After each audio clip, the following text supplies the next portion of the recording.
History has a price, and it is expected to be a high one for a collection of documents linked to a place sacred to Texas.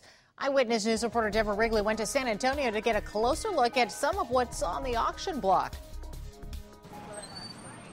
It's the most famous symbol of Texas, a former Spanish mission that became an altar of the Republic. The Alamo draws in thousands of tourists a month. But it's not the stones and iconic entrance alone that make it so remarkable. It is the blood that was shed here by fewer than 200 men who fended off the Army of Mexico for 13 days.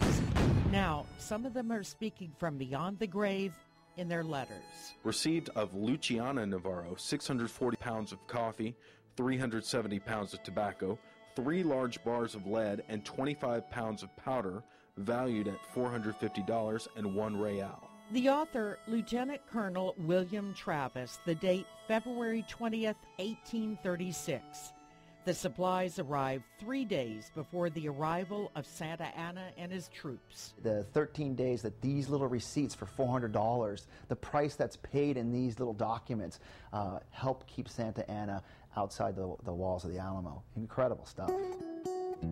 It's an incredible document collection authored by Travis that traces the fight for Texas independence from Mexico. There are also receipts handwritten and signed by 2 other heroes of the Alamo, Jim Bowie, who had a distinctive signature, and a letter to Davy Crockett, before both joined with the Texian Army.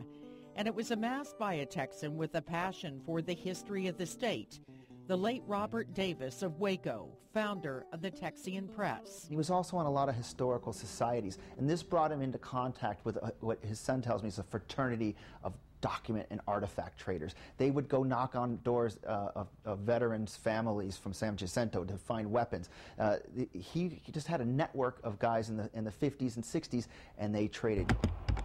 Davis's estate has commissioned RR Auction to sell the collection, and part of it includes an equally rare Alamo document. The Field Journal of General Santa Anna included this entry. The foreigners who wage war against the Mexican nation have violated all laws and do not deserve any consideration, and for that reason, no quarter will be given them. General Antonio Lopez de Santa Anna, December 1835. The Davis collection is expected to bring 7 figures at auction. It goes beyond the Alamo, tracing Texas history from a colony, the Confederacy, to the Wild West. But it's the Alamo documents that the Daughters of the Republic of Texas, who control the shrine, would like to bring home. An email blast for friendly bidders has been circulated. Documents pertaining to the Alamo, such as these, would be right at home here at the Alamo. So we would love to see them come here. What's the reality of that? I can hope.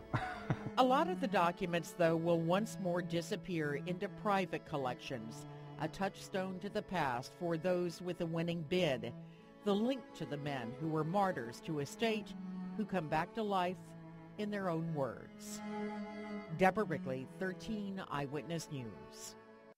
And in case you were wondering, that online auction ends on November 17th.